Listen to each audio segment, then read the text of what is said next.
Assalamualaikum warahmatullahi wabarakatuh. Perkenalkan, kami dari kelompok 4 akan membahas tentang materi Knowledge Capture System. Oke, pertama-tama ada saya sebagai Iqbal Setiawan, ada Aprilia, ada Fitria Hardianti Irawan, dan ada Hanis Mayanti. Oke, lanjut. Yang pertama adalah Knowledge Capture System. Suatu proses memunculkan pengetahuan eksplisit atau diam-diam dari orang, artefak atau entitas organisasi, dan mengandalkan mekanisme dan teknologi untuk mendukung eksternalisasi dan internalisasi. Selanjutnya adalah menangkap pengetahuan tacit. Dari cerita organisasi, narasi terperinci tentang tindakan manajemen masa lalu, interaksi karyawan, atau peristiwa intra atau eksterorganisasi lainnya yang merupakan komunikasi informal di dalam organisasi.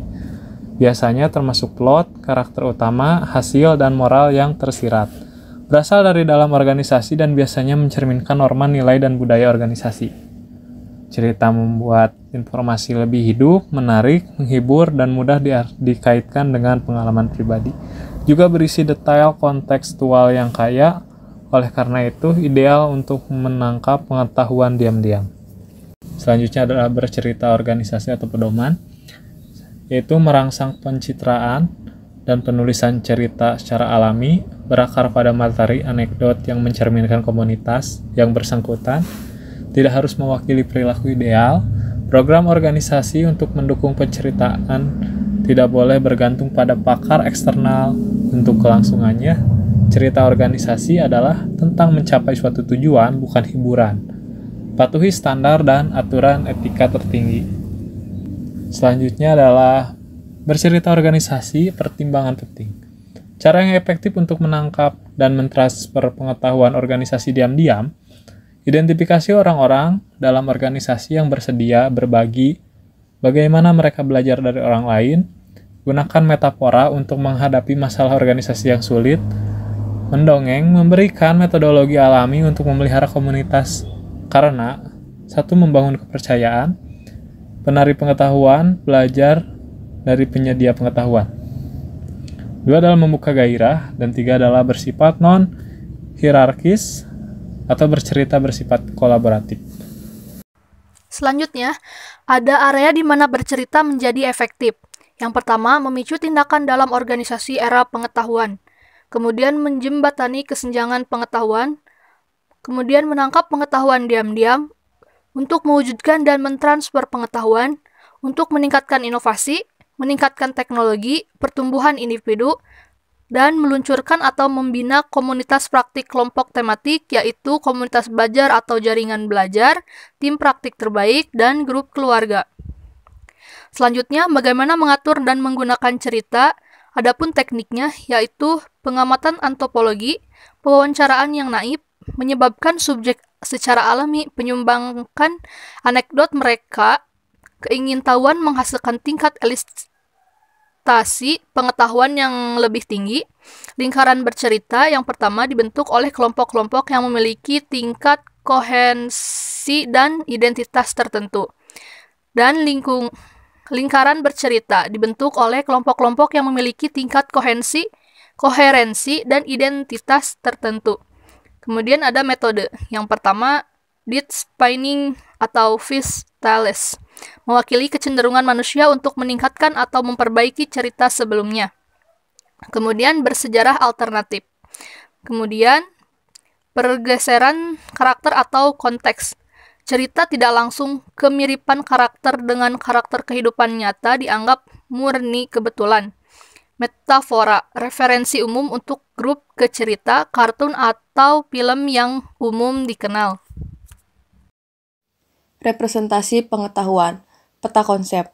Berdasarkan teori belajar fisika Ausubel, konsep yang diapit oleh lingkaran atau kotak dianggap sebagai keteraturan dalam peristiwa atau objek yang ditunjuk oleh label. Dua konsep yang dihubungkan oleh kata penghubung untuk membentuk proposisi, unit semantik, atau unit makna. Sumbu vertikal mengungkapkan kerangka kerja hierarkis untuk mengatur konsep. Konsep inklusif ditentukan di atas, semakin spesifik, konsep kurang inklusif diatur di bawah. Hubungan antara proposisi dalam domain yang berbeda adalah crosslink. Sistem penangkapan pengetahuan, SIMAP tools, untuk menangkap dan memformalkan pengetahuan sehingga menghasilkan model representasi pengetahuan yang kaya konteks untuk dilihat dan dibagikan melalui internet.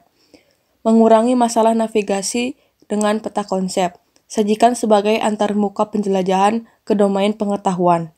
Icon di bawah konsep node memberikan akses ke informasi tambahan.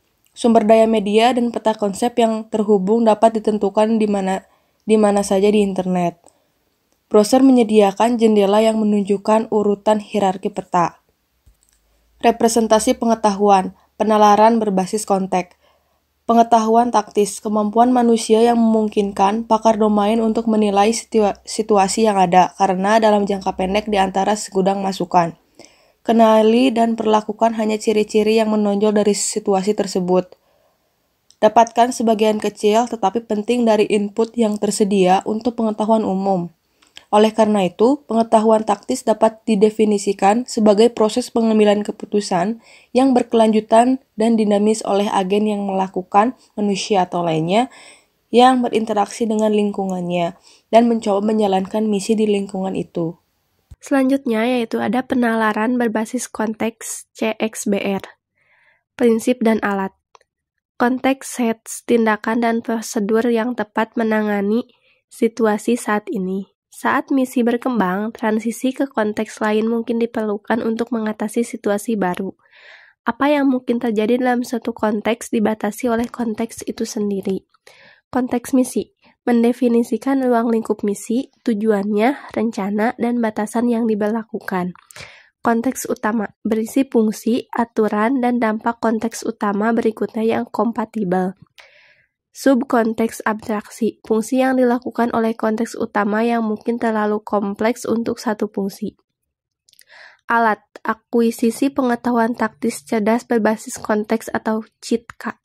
Menggunakan basis pengetahuannya sendiri untuk menyusun serangkaian pertanyaan cerdas untuk mendapatkan pengetahuan taktis dari pakar. Selanjutnya ada hambatan penggunaan knowledge capture system.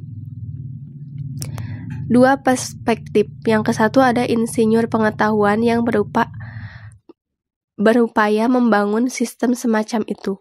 Membutuhkan pengembangan beberapa gagasan tentang sifat dan struktur pengetahuan di awal proses.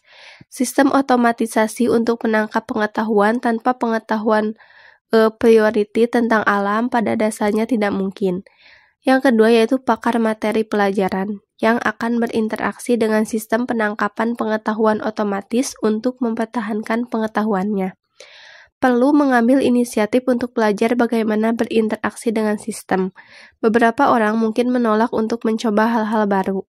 Dapat diatasi dengan interface yang memadai dari antarmuka yang ramah pengguna. Selanjutnya yaitu belajar dengan observasi chapter knowledge. Penelitian tentang bagaimana manusia dan hewan belajar melalui observasi. Penggunaan pembelajaran melalui pengamatan untuk mengotomatisasi tugas akuisisi pengetahuan. Belajar dengan observasi menunjukkan janji sebagai teknik untuk menangkap pengetahuan ahli secara otomatis dan mengaktifkan komputer secara otomatis.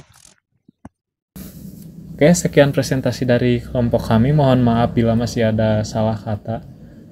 Wabillahi taufiq wal hidayah. Wassalamualaikum warahmatullahi wabarakatuh.